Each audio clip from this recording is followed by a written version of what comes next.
Welcome to rhythm of learning. വളരെ important ആയിട്ടുള്ള കുറച്ച് ഹോട്ട് ടോപ്പിക്സ് ആണ് ഇന്നത്തെ ക്ലാസ്സിൽ നമ്മൾ പഠിക്കണേ. അതിൽ ആദ്യം തന്നെ നമ്മൾ പഠിക്കുന്നത് സ്റ്റേറ്റ് റീഓർഗനൈസേഷനുമായിട്ട് റിലേറ്റഡ് ആയിട്ടുള്ള കുറച്ച് കാര്യങ്ങളാണ്. ഇപ്പോ ഭാഷാ അടിസ്ഥാനത്തിൽ സംസ്ഥാനങ്ങൾ രൂപീകരിക്കുന്നതുമായി ബന്ധപ്പെട്ടിട്ടുള്ള ചോദ്യങ്ങൾ നമ്മളോട് ചോദിക്കാറുണ്ട് അല്ലേ? അതിന്റെ കമ്മീഷന്റെ പേരെന്ത്, എന്നാണ് നിലവിൽ വന്നേ, അല്ലെങ്കിൽ ആദ്യം ഭാഷാ അടിസ്ഥാനത്തിൽ വന്ന സംസ്ഥാനം എന്താണ്, അങ്ങനെ കുറച്ച് ചില കമ്മിറ്റികളിലെ ആൾക്കാരുടെ പേര് അതൊക്കെ ചോദിച്ചു കണ്ടിട്ടുണ്ട്. അപ്പൊ അതുമായിട്ട് റിലേറ്റഡ് ആയിട്ടുള്ള പ്രധാനപ്പെട്ട കുറച്ച് കാര്യങ്ങളാണ് നമ്മൾ പഠിക്കണേ. അങ്ങനെ ഭാഷാ അടിസ്ഥാനത്തിൽ സംസ്ഥാനങ്ങൾ രൂപീകരിക്കണം എന്ന ആവശ്യം ആദ്യമായിട്ട് ഉയർന്നു വന്നത് ഒരു ഇന്ത്യൻ നാഷണൽ കോൺഗ്രസിന്റെ കോൺഫറൻസിലാണ്. ആ കോൺഫറൻസ് 1920 ആ കോൺഫറൻസ് നടന്നത്. കോൺഫറൻസ് നടന്നത് നാഗ്പൂരിലാണ്. അപ്പൊ നാഗ്പൂരിൽ വെച്ച് നടന്ന ഇന്ത്യൻ നാഷണൽ കോൺഗ്രസിന്റെ സമ്മേളനത്തില് പറയാണ്, ഭാഷയുടെ അടിസ്ഥാനത്തിൽ ഇന്ത്യയില് എന്ത് രൂപീകരിക്കണം, സംസ്ഥാനങ്ങൾ രൂപീകരിക്കണം. അതിന്റെ എന്താ പറയാ, അധ്യക്ഷൻ ആരായിരുന്നു എന്ന് ചോദിച്ചു കഴിഞ്ഞാൽ സി വിജയ രാഘവാചാര്യർ ട്ടോ. വിജയ രാഘവാചാര്യരാണ് എന്ത് നമ്മുടെ 1920 ഇന്ത്യൻ നാഷണൽ കോൺഗ്രസിന്റെ സമ്മേളനത്തിന്റെ അധ്യക്ഷൻ. അങ്ങനെ 1920 തൊട്ട് അത് പറഞ്ഞിട്ടുണ്ടായിരുന്നു. നമ്മള് 1947 നമുക്ക് സ്വാതന്ത്ര്യം കിട്ടിയത്. അത് കഴിഞ്ഞതിന് ശേഷം 1948 ആയപ്പോ നമുക്കറിയാം നമ്മുടെ ഇവിടെ ഒരു കോൺസ്റ്റിറ്റ്യൂഷൻ, എന്താ പറയുന്നത്, കോൺസ്റ്റിറ്റ്യൂന്റ് അസംബ്ലി ഒക്കെ രൂപീകരിച്ചിട്ടുണ്ട് അല്ലെ? അതായത് എന്തിനു വേണ്ടിയിട്ട്? നമ്മുടെ ഭരണഘടന രൂപീകരിക്കാൻ വേണ്ടിയിട്ട്. അങ്ങനെ 1948 ജൂൺ മാസത്തിൽ കോൺസ്റ്റിറ്റ്യൂന്റ് അസംബ്ലി ഒരു കമ്മീഷനെ നിയോഗിക്കുകയാണ്. എന്താണ് കമ്മീഷന്റെ പേര്? ഭാഷാ പ്രവിശ്യ കമ്മീഷൻ. ഭാഷാ പ്രവിശ്യ കമ്മീഷൻ. ഭാഷാ പ്രവിശ്യ കമ്മീഷൻ ഇന്ന് ടീച്ചർ മലയാളത്തിൽ പറഞ്ഞതാണ്. ലിംഗ്വിസ്റ്റിക് പ്രൊവിൻസ് കമ്മീഷൻ എന്ന് നിങ്ങൾ കേട്ടിട്ടുണ്ടാവും. ആ കമ്മീഷന്റെ അധ്യക്ഷ പദവിയിൽ ഉണ്ടായിരുന്ന വ്യക്തി S.K. ദർ എന്ന് പറയുന്ന ആളാണ്. അപ്പൊ S.K. ദർ എന്ന് പറയുന്ന വ്യക്തിയുടെ നേതൃത്വത്തില് 1948 ആദ്യമായി ഭാഷാ അടിസ്ഥാനത്തിൽ സംസ്ഥാനങ്ങൾ രൂപീകരിക്കണോ വേണ്ടയോ എന്ന് തീരുമാനിക്കാൻ കോൺസ്റ്റിറ്റ്യൂവന്റ് അസംബ്ലി എന്ത് രൂപീകരിച്ചു? ഒരു കമ്മീഷനെ രൂപീകരിച്ചു. ഇനി അടുത്തത്, ഇത് കൂടാണ്ട് ഇത് കോൺസ്റ്റിറ്റ്യൂവന്റ് അസംബ്ലി രൂപീകരിച്ചതാണ് 1948 തന്നെ ഡിസംബർ മാസത്തിൽ. എന്താണ്? ഇന്ത്യൻ നാഷണൽ കോൺഗ്രസ് വീണ്ടും ഒരു കമ്മിറ്റിയെ നിയോഗിക്കുകയാണ്. ആ കമ്മിറ്റിയുടെ പേര് JVP കമ്മിറ്റി എന്നാണ്. JVP കമ്മിറ്റിയുടെ പൂർണ്ണ രൂപം അറിയാമോ നിങ്ങൾക്ക്? ജവഹർലാൽ നെഹ്റു, സർദാർ വല്ലഭായ് പട്ടേൽ, പട്ടാഭി സീതാരാമയ്യ തുടങ്ങിയവർ അടങ്ങുന്നതാണ് JVP കമ്മിറ്റി. അപ്പൊ JVP കമ്മിറ്റിയെ അപ്പോയിന്റ് ചെയ്തത് ഇന്ത്യൻ നാഷണൽ കോൺഗ്രസ് ആണ്. ഭാഷാ പ്രവിശ്യ കമ്മീഷനെ ആദ്യമായിട്ട് S.K. ദറിന്റെ നേതൃത്വത്തിൽ അപ്പോയിന്റ് ചെയ്തത് നമ്മുടെ ഇന്ത്യൻ ഭരണഘടന നിയമ നിർമ്മാണ സഭയാണ്. ഇനി JVP കമ്മിറ്റിയിലെ അംഗങ്ങൾ സർദാർ വല്ലഭായ് പട്ടേൽ, എന്താ പറയുന്നത്, പട്ടാഭി സീതാരാമയ്യ, ജവഹർലാൽ നെഹ്റു തുടങ്ങിയവരായിരുന്നു. ഇനി അടുത്തത് നോക്കുക. അതായത് 1900 അപ്പോ എന്താ പറയുന്നത്, ആദ്യം വേണ്ട എന്ന് പല അഭിപ്രായം ഉണ്ടായി, പിന്നെ വേണം എന്നുള്ള അഭിപ്രായം ഉണ്ടായി. അപ്പോൾ ഒരു തീരുമാനത്തിൽ എത്തിയിട്ടില്ല കേട്ടോ. പക്ഷെ നോക്കൂ, 1952 ആയപ്പോ ഒരു വ്യക്തി, ആ വ്യക്തിയുടെ പേര് ഇതാണ്, പോറ്റി ശ്രീരാമലു എന്ന് പറയും. എന്താണ് പോറ്റി ശ്രീരാമലു? ഈ വ്യക്തി ഒരു നിരാഹാര സമരം നടത്താണ്. എന്തിനു വേണ്ടിയിട്ടാണ്? തെലുങ്ക് ഭാഷ സംസാരിക്കുന്നവർക്ക് വേണ്ടി മാത്രമായി ഒരു സംസ്ഥാനം രൂപീകരിക്കണം എന്ന് പറഞ്ഞു. അങ്ങനെ അദ്ദേഹം നിരാഹാരം നിൽക്കിയിരുന്നു. പക്ഷെ ആൾക്കാരും അത്ര ശ്രദ്ധ കൊടുത്തില്ല. പക്ഷെ എന്തുണ്ടായി? അദ്ദേഹം മരണമടഞ്ഞു. അപ്പൊ എന്തുണ്ടാവും? പ്രക്ഷോഭം ഉണ്ടാവും. അതിന്റെ പരിണിത ഫലമായി 1953 ഒക്ടോബർ മാസം 1-ാം തീയതി ആന്ധ്ര എന്ന് പറയുന്ന സംസ്ഥാനം, തെലുങ്ക് ഭാഷ സംസാരിക്കുന്നവർക്കായി ആന്ധ്ര എന്ന് പറയുന്ന സംസ്ഥാനം നിലവിൽ വന്നു, അല്ലെങ്കിൽ ആ സംസ്ഥാനം രൂപീകരിച്ചു. അപ്പൊ ഭാഷാ അടിസ്ഥാനത്തിൽ രൂപം കൊണ്ട ആദ്യത്തെ സംസ്ഥാനമാണ് ഏത്? ആന്ധ്ര അല്ലെ?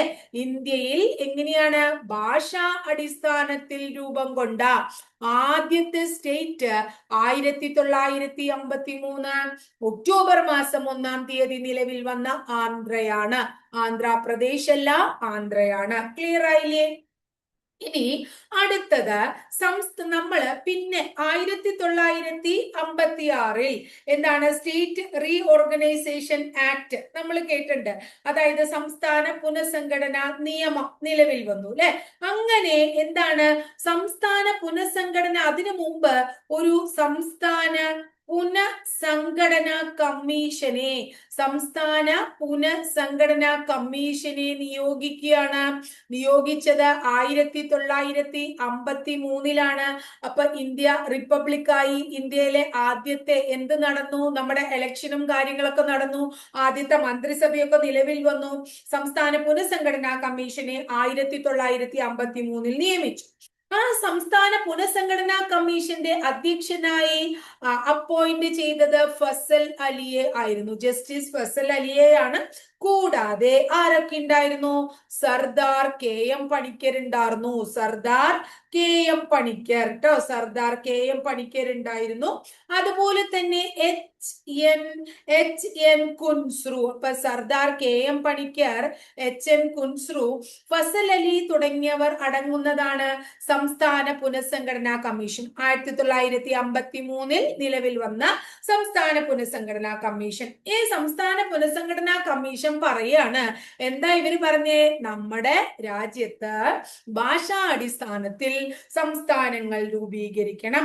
അതിനു വേണ്ടിയിട്ട് 1956 എന്ത് നിലവിൽ വന്നു? സ്റ്റേറ്റ് റീഓർഗനൈസേഷൻ ആക്ടിന്റെ മലയാളം എന്താണ്? സംസ്ഥാന പുനഃസംഘടനാ നിയമം. അഥവാ സ്റ്റേറ്റ് റീഓർഗനൈസേഷൻ ആക്ട് നിലവിൽ വന്ന വർഷം എന്നാ പറയണേ?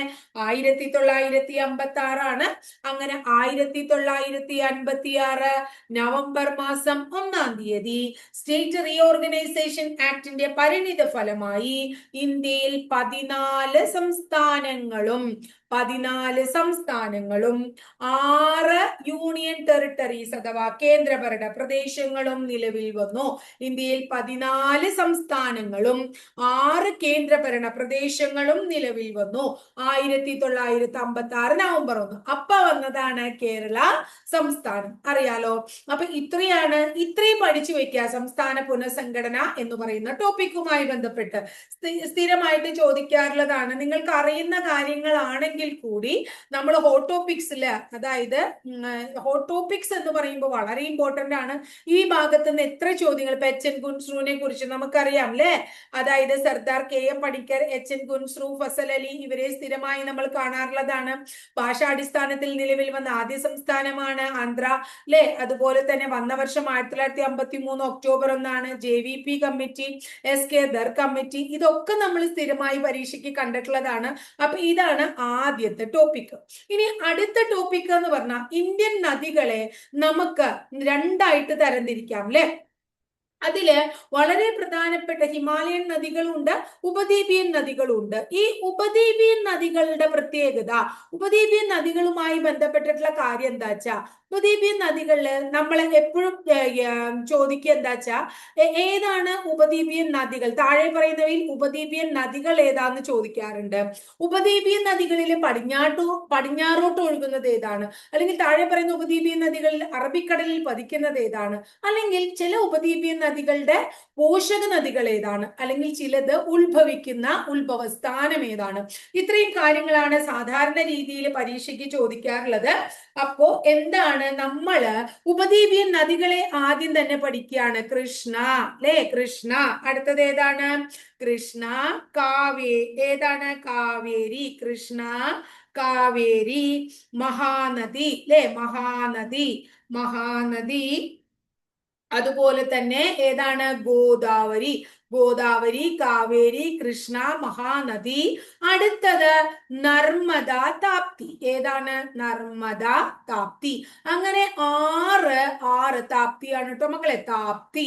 അങ്ങനെ 6 ഉപദ്വീപിയൻ നദികളിലുള്ളതിൽ ഈ നർമ്മദയും താപ്തിയും എങ്ങോട്ടൊഴുകുന്നു? നർമ്മദയും താപ്തിയും പടിഞ്ഞാറോട്ടൊഴുകുന്നു.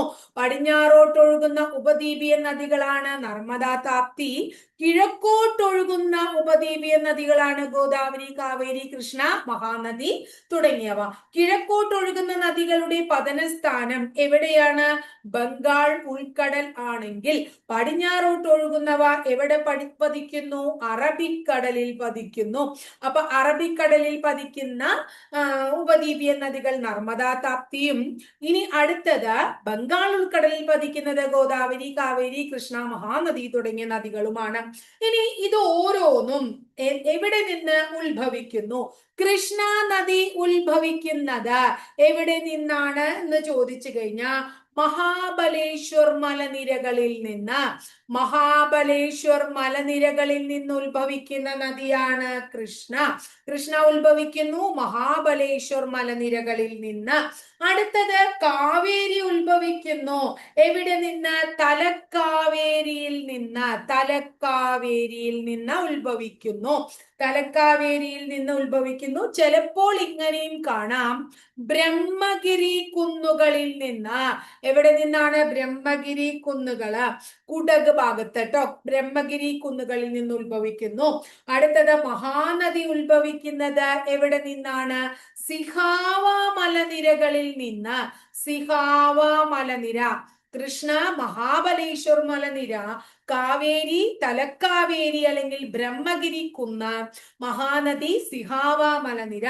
ഗോദാവരി ആണെങ്കിലോ എപ്പോഴും ചോദിക്കാറുണ്ട് ത്രയംബകം മലനിരകളിൽ നിന്ന്. ത്രയംബകം, നാസിക്കിലെ ത്രയംബകം മലനിരകളിൽ നിന്നാണ് ഗോദാവരി ട്ടോ. ഇനി നർമ്മദ ഉത്ഭവിക്കുന്നത് അമർഖണ്ഡക്. അമർഖണ്ഡക് എവിടെ നിന്നാണ്? അമർഖണ്ഡക് കുന്നുകളിൽ നിന്നാണ് നർമ്മദ ഉത്ഭവിക്കുന്നത്. അമർഖണ്ഡക് കുന്നുകളിൽ നിന്ന്. അല്ലെങ്കിൽ മലനിരകളാണ് ചോദിക്കുന്നതെങ്കിൽ മൈക്കല മലനിരകളിൽ നിന്ന്. അമർഖണ്ഡക് കുന്നുകളിലെ മൈക്കല മലനിരകളിൽ നിന്ന് നർമ്മദ ഉത്ഭവിക്കുമ്പോ എവിടെയാണ്? മുൾട്ടായ്. എവിടെയാണ്? താപ്തി ഉത്ഭവിക്കുന്നത് മുൾട്ടായ് എന്നാണ്. മധ്യപ്രദേശിലെ മുൾട്ടായ് ട്ടോ. അല്ലെങ്കിൽ എവിടെ നിന്ന് പറയാം? സത്പുര മലനിരകളിൽ നിന്ന്. അങ്ങനെയും ചോദിക്കാം മലനിരകൾ കേട്ടോ. അപ്പോ മഹാരാഷ്ട്രയിലെ മഹാബലേശ്വർ മലനിരകളിൽ നിന്ന് ഉത്ഭവിച്ച് എവിടെയാണ്? നമ്മുടെ ബംഗാൾ ഉൾക്കടലിൽ പതിക്കുന്ന നദിയാണ് ഏത്? കൃഷ്ണ നദി. ഇനി കർണാടകയിലെ കുടകിലെ ബ്രഹ്മഗിരി കുന്നുകളിലെ തലക്കാവേരിയിൽ നിന്നും ഉത്ഭവിച്ച് ബംഗാൾ ഉൾക്കടലിൽ പതിക്കുന്നതാണ് മഹാനദി. ഏതാണ്? മഹാനദി. അടുത്തത് ഏതാണ് നമ്മൾ പറഞ്ഞത്? ഛത്തീസ്ഗഡിലെ സിഹാവ മലനിരകളിൽ നിന്ന് ഉത്ഭവിച്ച് ബംഗാൾ ഉൾക്കടലിൽ പതിക്കുന്നതാണ് മഹാനദി. അടുത്തത് ഏതാണ് നമ്മൾ പഠിക്കേണ്ടത്? ഗോദാവരിയാണ്. നാസിക്കിലെ, മഹാരാഷ്ട്രയിലെ നാസിക്കിലെ എവിടെ നിന്ന്? ത്രയംബകം മലനിരകളിൽ നിന്ന് ഉത്ഭവിക്കുന്ന നദിയാണ് ഏത്? ഗോദാവരി. അടുത്തതാണെങ്കിലോ നർമ്മദ. നർമ്മദ അമർഖണ്ഡക് മല കുന്നുകളിൽ നിന്ന് അല്ലെങ്കിൽ മൈക്കല മലനിരകളിൽ നിന്ന് ഉത്ഭവിച്ച് എവിടെ പതിക്കുന്നു? അറബിക്കടലിൽ. മുൾട്ടായ് എന്താ പറയാ, മുൾട്ടായിൽ നിന്ന് അല്ലെങ്കിൽ സത്പുര മലനിരകൾ, മുൾട്ടായ് അല്ലെങ്കിൽ സത്പുര മലനിരകളിൽ നിന്ന് ഉത്ഭവിക്കുന്ന നദിയാണ് താപ്തി. പതിക്കുന്നത് അറബിക്കടലിലാണ്. ഇനി ഇതിന്റെയൊക്കെ പോഷക നദികളെ നമുക്ക് പഠിക്കണം. അപ്പോ പോഷക നദിയിലെ ടീച്ചർ മഹാനദിയുടെ പോഷക നദികള് പ്രധാനപ്പെട്ടത് മാത്രമേ നമ്മൾ പറയുള്ളൂ. മഹാനദിയുടെ പോഷക നദി പരീക്ഷയ്ക്ക് എപ്പോഴും ചോദിച്ചിട്ടുണ്ട്. ഒന്ന് ഷിയോനാഥ് എന്ന് പറയുന്ന നദി. അതൊരു സ്വകാര്യവൽക്കരിക്കപ്പെട്ട, ഇന്ത്യയിലെ ആദ്യത്തെ സ്വകാര്യവൽക്കരിക്കപ്പെട്ട നദിയായ ഷിയോനാഥ് ഏത് നദിയുടെ പോഷക നദിയാ? മഹാനദിയുടെയാണ്. ഇനി പരീക്ഷയ്ക്ക് ചോദിക്കാറുള്ളതാണ് ടെല്ല്, അതുപോലെ തന്നെ ഇപ്പ്. അപ്പൊ ടെല്ല്, ഇപ്പ്, ഷിയോനാഥ് എന്നിവ എന്തിന്റെ പോഷക നദിയാ? മഹാനദിയുടെയാണ്. അടുത്തത് ഗോദാവരിയുടെ പോഷക നദികൾ ഏതൊക്കെ? ഗോദാവരിയുടെ പോഷക നദികള് ഒന്ന് ശബരി. ഏതാണ്? ശബരി. അടുത്തത് പെൻഗംഗ. ഏതാണ്? പെൻഗംഗ. അടുത്തതിന്റെ പേര് മഞ്ചീര. മഞ്ചീര. അടുത്തതും വളരെ പ്രധാനാണ് ഇന്ദ്രാവതി. ശബരി, പെൻഗംഗ, മഞ്ചീര, ഇന്ദ്രാവതി എന്നിവ ഗോദാവരിയുടെ പോഷക നദികളാണെങ്കിൽ കൃഷ്ണയുടെ പോഷക നദികളിൽ പ്രധാനപ്പെട്ടതാണ് തുംഗഭദ്ര. ഏതാണ്? തുംഗഭദ്ര. അടുത്തതാണ് മൂസി. ഏതാണ്? മൂസി. തുംഗഭദ്ര, മൂസി, അടുത്തത് ഭീമ, ഏതാണ് ഭീമ, അടുത്തത് മാലപ്രഭ, ഏതാ മാലപ്രഭ, അടുത്തതിന്റെ പേര് കൊയ്ന, ഏതാണ് കൊയ്ന. അടുത്തത് കാവേരിയുടെ പോഷക നദി. കേരളത്തില് 44 നദികളുള്ളതിൽ 3 നദികൾ കിഴക്കോട്ടൊഴുകുന്നു. കിഴക്കോട്ടൊഴുകുന്ന കബനി, ഭവാനി, പാമ്പാർ തുടങ്ങിയവ കാവേരിയുടെ പോഷക നദികളാണ്. കൂടാതെ അമരാവതി, അർക്കാവതി തുടങ്ങിയവയും കാവേരിയുടെ പോഷക നദികളാണ്. അടുത്തത് നർമ്മദയുടെ പോഷക നദികളാ പഠിക്കണേ. നർമ്മദയുടെ പോഷക നദി ഷേർ, ഏതാണ് ഷേർ. പിന്നെ എന്താ മക്കളെ, ഹിരൺ, ഇതൊന്നും അങ്ങനെ ചോദിച്ച് കണ്ടിട്ടില്ല. താവ ബെഞ്ചാർ, ഇതങ്ങനെ ചോദിച്ചു കാണാറില്ല കേട്ടോ. അടുത്തത് താപ്തിയുടെ പോഷക നദികൾ ചോദിച്ചിട്ടുള്ളതാണ് ഗിർന, ഏതാണ് ഗിർന. അടുത്തത് പൂർണ്ണ, ഇത് രണ്ടും പ്രധാനാണ്. ഒരെണ്ണം കൂടി ഉണ്ട്, ഏതാണ് ആനർ, ഏതാണ് ആനർ. അപ്പൊ ഇത്രയാണ് ഇന്ത്യയിലെ ഉപദ്വീപിയൻ നദികളുടെ പ്രത്യേകതയാ പറഞ്ഞ. ഉപദ്വീപിയൻ നദികളിലെ എന്താ പറഞ്ഞത്, ഉപദ്വീപിയൻ നദികളുടെ പോഷക നദികൾ. ഇനി അടുത്തത് നമ്മൾ ദേശീയ ഗാനം അതുപോലെ തന്നെ ദേശീയ ഗീതം നമ്മൾ പഠിച്ചു. ഈ ദേശീയ പതാകയുമായി ബന്ധപ്പെട്ട് സ്ഥിരമായി കുറച്ച് ചോദ്യങ്ങൾ പരീക്ഷയ്ക്ക് ചോദിക്കാറുണ്ട്. ആ ചോദ്യങ്ങളാണ് നമ്മൾ പഠിക്കണം. ഈ ദേശീയ പതാകയുടെ ശില്പി ആര് എന്ന് ചോദിച്ചാൽ പിംഗലി വെങ്കയ്യ എന്ന് പറയുന്ന ആളാണ്. പിംഗലി വെങ്കയ്യ എന്ന് പറയുന്ന വ്യക്തി എന്താണ് നമ്മുടെ ഇന്ത്യയുടെ ദേശീയ പതാക രൂപീകരിച്ചു. ഇന്ത്യയുടെ ദേശീയ പതാകയുടെ പേരെന്താണ്, ത്രിവർണ പതാക എന്നാണ് അല്ലെ. ത്രിവർണ പതാക എന്നാണ്. ആ ത്രിവർണ പതാകയിൽ 3 കളറുകളാണുള്ളത്. അതില് മുകളിൽ എന്താണുള്ളത്, മുകളിൽ കുങ്കുമ നിറം. ഓരോന്നും എന്തിനെ സൂചിപ്പിക്കുന്നു എന്ന് ചോദിക്കാറുണ്ട്. മധ്യഭാഗത്ത് എന്താണ്, വെള്ള നിറം. താഴെ ഭാഗത്ത് എന്താണ്, പച്ച നിറം. അങ്ങനെ 3 കളറുകളാണ് നമ്മുടെ ദേശീയ പതാകയ്ക്കുള്ളത്. കുങ്കുമ നിറം ധീരത, ത്യാഗം എന്നിവയെ സൂചിപ്പിക്കുന്നു. അതുപോലെ തന്നെ വെള്ള നിറം സത്യം അല്ലെങ്കിൽ സത്യസന്ധത, സമാധാനം എന്നിവയെ സൂചിപ്പിക്കുന്നു. പച്ച നിറം എന്താണ്, സമൃദ്ധി അല്ലെ, അല്ലെങ്കിൽ ഫലഭൂയിഷ്ഠത എന്നിവയെ സൂചിപ്പിക്കുന്നു. അപ്പൊ മുകളിൽ കുങ്കുമം, നടുവിൽ വെള്ള, താഴെ പച്ച. കുങ്കുമം ധീരത, ത്യാഗം, വെള്ള സത്യം, സമാധാനം, പച്ച സമൃദ്ധി, ഫലഭൂയിഷ്ഠത എന്നിവയാണ് സൂചിപ്പിക്കുന്നത്. ദേശീയ പതാകയുടെ വെള്ള നിറത്തിന് നടുവിലായി എന്ത് ആലേഖനം ചെയ്തിരിക്കുന്നു, അശോക ചക്രം. കഴിഞ്ഞ ദിവസം ദേശീയ പതാകയെ കുറിച്ചിട്ടുള്ള ഒരു ക്വസ്റ്റ്യൻ പേപ്പറിലെ ചോദ്യം നമ്മൾ പറഞ്ഞപ്പോ അശോക ചക്രത്തില് എത്ര ആരക്കാലുകൾ ഉണ്ട് എന്നുള്ള ഓപ്ഷൻ ഉണ്ടായിരുന്നു. അശോക ചക്രത്തിൽ 24 ആരക്കാലുകളാണുള്ളത്. അശോക ചക്രത്തിന് നാവീക നീല നിറമാണ്. അശോക ചക്രം ഉത്തർപ്രദേശിലെ സാരാനാഥ് എന്ന് പറയുന്ന സ്ഥലത്തെ ഡീർ പാർക്കിലെ അശോക സ്തംഭത്തിൽ നിന്ന് എടുത്തിട്ടുള്ളതാണ്. ഏത്, നമ്മുടെ അശോക ചക്രം. ഈ ഇന്ത്യയുടെ ദേശീയ പതാകയ്ക്ക് ദീർഘ ചതുര ആകൃതിയാണ്. അതിന്റെ നീളവും വീതിയും തമ്മിലുള്ള അംശബന്ധം 3:2 അപ്പൊ വീതിയും നീളവും തമ്മിലുള്ള അംശബന്ധം ചോദിച്ചാൽ നമ്മൾ എന്ത് പറയണം, അനുപാതം ചോദിച്ചാൽ 2:3 പറയണം. ക്ലിയർ ആയല്ലോ നിങ്ങൾക്ക്. ദേശീയ പതാകയിലെ വെള്ള നിറത്തിന്റെ നടുവിലായിട്ടാണ് എന്ത് കാണപ്പെടുന്നത്, അശോക ചക്രം. ആ അശോക ചക്രത്തിന് എന്താ കളറ്, നാവീക നീല നിറാണ്. 24 ആരക്കാലാണ്. ഉത്തർപ്രദേശിലെ സാരാനാഥിലെ ഡീർ പാർക്കിൽ നിന്നാണ് എടുത്തിട്ടുള്ളത്. ക്ലിയർ ആയില്ലേ. ഈ ദേശീയ പതാക എങ്ങനെ ഉപയോഗിക്കണം അത് അറിയാൻ വേണ്ടിയിട്ട് പൗരന്മാർക്ക് അതിനെ കുറിച്ചിട്ടുള്ള ഒരു ബോധം ഉണ്ടാക്കാൻ വേണ്ടിയിട്ട് ഒരു നമ്മൾ നിയമം കൊണ്ടുവന്നിട്ടുണ്ട്. അതിനെ വിളിക്കുന്ന പേര് ഇന്ത്യൻ ഫ്ലാഗ് കോഡ് എന്നാണ്. ഫ്ലാഗ് കോഡ് കേട്ടോ. ഫ്ലാഗ് കോഡ് 2002 അല്ലെങ്കിൽ പതാക നിയമം. എന്താണ്, പതാക നിയമം എന്ന് പറയും. ഈ വർഷം പരീക്ഷയ്ക്ക് ചോദിച്ചിട്ടുള്ളതാണ്. അപ്പൊ അതും നമ്മൾ പഠിക്കണം. ഇനി നമ്മുടെ ദേശീയ പതാക ഭരണഘടനാ നിയമനിർമ്മാണ സമിതി ദേശീയ പതാക അംഗീകരിച്ചത് എന്നാന്ന് ചോദിക്കാറുണ്ട്. 1947 ജൂലൈ മാസം 22 എന്നാണ്.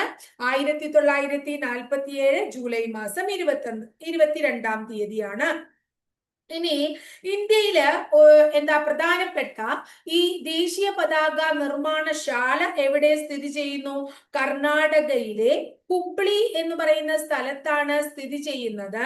അതിനെ വിളിക്കുന്നത് കർണാടക ഖാദി ഗ്രാമോദ്योग സംയുക്ത സംഘം. കർണാടക ഖാദി ഗ്രാമോദ്योग സംയുക്ത സംഘം, അവിടെയാണ് നമ്മുടെ ദേശീയ പതാക നിർമ്മിക്കുന്നത്.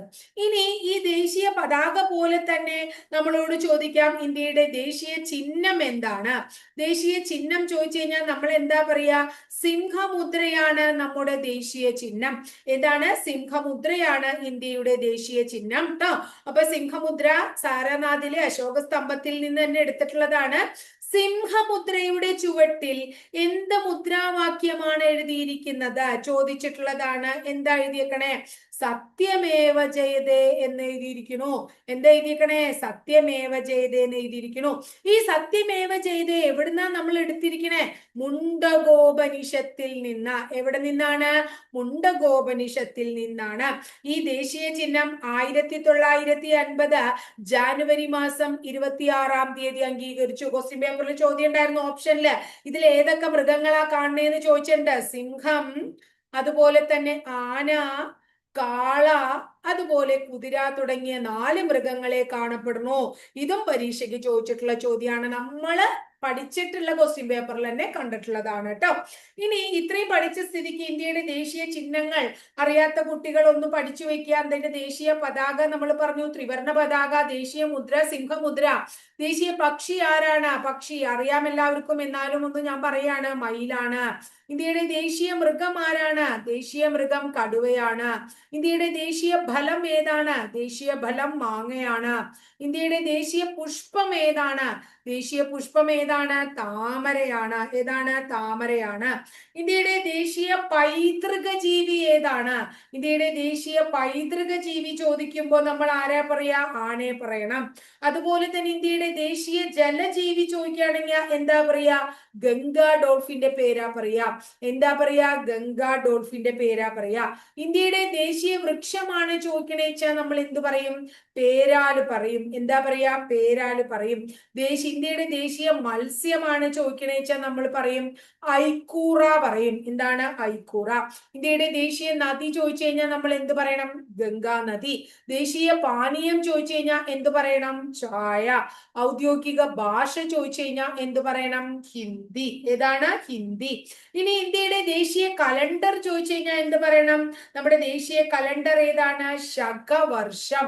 ഏതാണ്? ശകവർഷം. അടുത്ത നിങ്ങൾക്ക് അറിയുന്നതാണ്, നമ്മൾ പഠിച്ചതാണ്. ദേശീയ ഗാനം ജനഗണമന. ദേശീയ ഗീതം ഏതാണ്? വന്ദേ മാതരം. അത് രണ്ട് നമ്മൾ പഠിച്ചു വെച്ചിരിക്കുന്ന കാര്യങ്ങളല്ലേ? അത്രേ ഉള്ളൂ. അപ്പൊ നമ്മൾ ഇന്ന് ഏതൊക്കെ കാര്യങ്ങളാ ഇപ്പൊ പഠിച്ച ഇത്ര നേരം കൊണ്ട് നമ്മൾ ആദ്യം തന്നെ എന്താ പഠിച്ചേ? അതായത് നമ്മുടെ സംസ്ഥാന പുനഃസംഘടനയുമായി ബന്ധപ്പെട്ടിട്ടുള്ള കാര്യങ്ങൾ, ആദ്യം പുനഃസംഘടനയുമായി റിലേറ്റഡ് ആയിട്ടുള്ള കാര്യങ്ങൾ പഠിച്ചു. രണ്ടാമത് ഉപദ്വീപീയ നദികൾ, അതിന്റെ ഉത്ഭവം, പതനം, അവയുടെ പോഷക നദികൾ പഠിച്ചു. ഇനി അടുത്തത് എന്താ പഠിച്ചത്? നമ്മൾ ദേശീയ പതാകയെ കുറിച്ച് പഠിച്ചു. അടുത്തത് നമ്മൾ എന്താ പഠിച്ചത്? ദേശീയ ചിഹ്നങ്ങളെ കുറിച്ച് പഠിച്ചു. ഇനി ഒരു ടോപ്പിക്കും കൂടെ ടീച്ചർ പറയാണ്, അതായത് GI ടാഗ്. എപ്പോഴും പരീക്ഷയ്ക്ക് ഇപ്പൊ ഇന്നാളെ നമ്മളോട് ചോദിച്ചു, കുറ്റ്യാട്ടൂർ മാങ്ങ, അതായത് GI ടാഗ് ലഭിച്ച കുറ്റ്യാട്ടൂർ മാങ്ങ എവിടത്തെയാണ്? കുറ്റ്യാട്ടൂർ എഴുതാം ഞാൻ ടീച്ചർ. കുറ്റ്യാട്ടൂർ ട്ടോ. GI ടാഗ് ലഭിച്ച കുറ്റ്യാട്ടൂർ മാങ്ങ എവിടത്തെയാണെന്നറിയോ നിങ്ങൾക്ക്? കണ്ണൂരിലെയാണ്. എവിടത്തെയാണ്? കണ്ണൂര്. അതുപോലെ തന്നെ പൊട്ടുവെള്ളരി, അത് ഇനി അങ്ങനെ എഴുതണില്ലേ ടീച്ചർ, ഇങ്ങനെ തന്നെയാണ്. കൊടുങ്ങല്ലൂർ പൊട്ടുവെള്ളരി. അപ്പൊ നിങ്ങൾക്ക് സ്ഥലം മനസ്സിലായല്ലോ. ഏതൊക്കെയാണ് GI ടാഗ് ലഭിച്ചിട്ടുള്ളത് എന്നാ പറയണേ. എല്ലാം എഴുതണില്ല, പ്രധാനപ്പെട്ടത് മാത്രം. കണ്ണൂരിലെ കുറ്റ്യാട്ടൂർ മാങ്ങ, കൊടുങ്ങല്ലൂര് തൃശ്ശൂർ ജില്ലയാണ്, കൊടുങ്ങല്ലൂരിലെ പൊട്ടുവെള്ളരി, തിരൂര് വൈറ്റില, തിരൂരിലെ വെറ്റില നമ്മള് മുറുക്കാനൊക്കെ ഉപയോഗിക്കുന്ന വെറ്റില. അതുപോലെ തന്നെ മലബാർ കുരുമുളക്. എന്താണ് മലബാർ കുരുമുളക്? മലബാർ കുരുമുളക്, മലബാർ കുരുമുളക്. പാലക്കാടൻ മട്ട അരി, പാലക്കാടൻ മട്ട അരി, പാലക്കാടൻ മട്ട അരി. ഇത്രയും ഓപ്ഷൻസ് ഇത് SCERT പാഠപുസ്തകത്തിൽ പ്രത്യേകം കൊടുത്തിട്ടുള്ളതാ. അതുകൊണ്ടായിരിക്കാം കുറ്റ്യാട്ടൂർ മാങ്ങയൊക്കെ ചോദിച്ചിട്ടുള്ളത്. ഇനി അരികളെ കുറിച്ച് പറയുമ്പോൾ പാലക്കാട്ടിലെ മട്ടരി മാത്രമല്ല, പൊക്കാളി അരി, പൊക്കാളി കൃഷിയെ കുറിച്ച് കഴിഞ്ഞ ദിവസം ടീച്ചർ പറഞ്ഞു തന്നു. അപ്പൊ പൊക്കാളി അരി ഉണ്ട്. അതുപോലെ തന്നെ നവര അരി, നവരക്കിഴിയൊക്കെ ഉണ്ടാക്കാൻ ഉപയോഗിക്കുന്ന നവര അരി, പ്രമേഹത്തിനൊക്കെ ഔഷധമായിട്ട് ഉപയോഗിക്കുന്നതാണ് നവര അരി ട്ടോ. ഇനി അടുത്തത് നമ്മൾക്ക് എല്ലാവർക്കും അറിയുന്നതാണ് ആറന്മുള കണ്ണാടി. എന്താണ് ആറന്മുള കണ്ണാടി? ഇത് ലഭിച്ചിട്ടുണ്ട്. ഇനി അടുത്തത് പയ്യന്നൂർ എന്ന് പറയുന്ന സ്ഥലത്തെ, പയ്യന്നൂരിലെ പവിത്രമോതിരം, പയ്യന്നൂരിലെ പവിത്രമോതിരം ആറന്മുള കണ്ണാടി. അടുത്തത് കണ്ണൂര് കൈത്തറി. ഏതാണ് കണ്ണൂര് കൈത്തറി? GI ടാഗ് ലഭിച്ചിട്ടുള്ളതാണ് കണ്ണൂര് കൈത്തറി. കണ്ണൂരത്തെ മാത്രാണോ? അതുപോലെ തന്നെ ബാലരാമപുരം കൈത്തറി, ബാലരാമപുരം കൈത്തറി, കണ്ണൂര് കൈത്തറി. അതുപോലെ തന്നെ കൂത്താമ്പുള്ളി സാരി, കൂത്താമ്പുള്ളി സാരി ട്ടോ, കൂത്താമ്പുള്ളി സാരി. അപ്പൊ ബാലരാമപുരം കൈത്തറി, കൂത്താമ്പുള്ളി സാരി. ഇനി വയനാട്ടിലെ രണ്ട് പ്രസിദ്ധമായിട്ടുള്ള എന്താ പറയാ സുഗന്ധ നെല്ല്, അത് ഏതൊക്കെയാണ്? ഗന്ധകശാല, ജീരകശാല. വയനാട്ടിലെ ഗന്ധകശാല, ജീരകശാല അരി, ഇവയ്ക്കൊക്കെ കിട്ടിയിട്ടുള്ളതാണ് കേട്ടോ. ഇനി പാലക്കാട് മദ്ദളം. ഏതാണ്? പാലക്കാട് മദ്ദളം, പാലക്കാട് മദ്ദളം. ഇനി എന്താ പറയുന്നത്? മലബാറിലെ അതുപോലെ തന്നെ വയനാട്ടിലെ, മലബാറിലെയും വയനാട്ടിലെയും റോബസ്റ്റ കാപ്പി. മലബാറിലും ഉണ്ട് വയനാട്ടിലുണ്ട് റോബസ്റ്റ കാപ്പി. മലബാർ റോബസ്റ്റ കാപ്പി, വയനാട് റോബസ്റ്റ കാപ്പി. ഇനി മലബാറിലെ വേറൊരു കാപ്പി കൂടി ഉണ്ട്, മലബാർ അറബിക്ക കാപ്പി, മലബാർ അറബിക്ക കാപ്പി. ഇതിനൊക്കെ തന്നെ എന്ത് കിട്ടിയിട്ടുണ്ട്? GI ടാഗ് ലഭിച്ചിട്ടുണ്ട്. ഇനി ഇത് കൂടാണ്ട് GI ടാഗ് ലഭിച്ചിട്ടുള്ളതാണ് എന്താ പറയുന്നത്? കൂത്താമ്പള്ളി സാരി നമ്മൾ ഇവിടെ പറഞ്ഞില്ലേ, കൂത്താമ്പള്ളിയുടെ സാരി. ആ കൂത്താമ്പള്ളി സാരി പോലെ തന്നെ കൂത്താമ്പള്ളി സാരി മാത്രമല്ല, കൂത്താമ്പള്ളിയിലെ സെറ്റും മുണ്ടും ഉണ്ട് കേട്ടോ, സെറ്റും മുണ്ടും. അപ്പൊ കൂത്താമ്പള്ളി സാരിക്കും കൂത്താമ്പള്ളി സെറ്റും മുണ്ടിനും ഒക്കെ കിട്ടിയിട്ടുണ്ട് GI ടാഗ്. ഇനി അടുത്തത് നമ്മൾ പറയാൻ പോണത് ആലപ്പുഴ കയറ്. എന്തിനാണ്? ആലപ്പുഴ കയറ്, ആലപ്പുഴ കയറ്. നിലമ്പൂര് തേക്ക്, ആലപ്പുഴ കയറ്, നിലമ്പൂര് തേക്ക്. അടുത്തത് മറയൂർ ശർക്കര, മറയൂർ ശർക്കര. അടുത്തത് ആലപ്പുഴയിലെ പച്ച ഏലം, ആലപ്പുഴ പച്ച ഏലം ട്ടോ.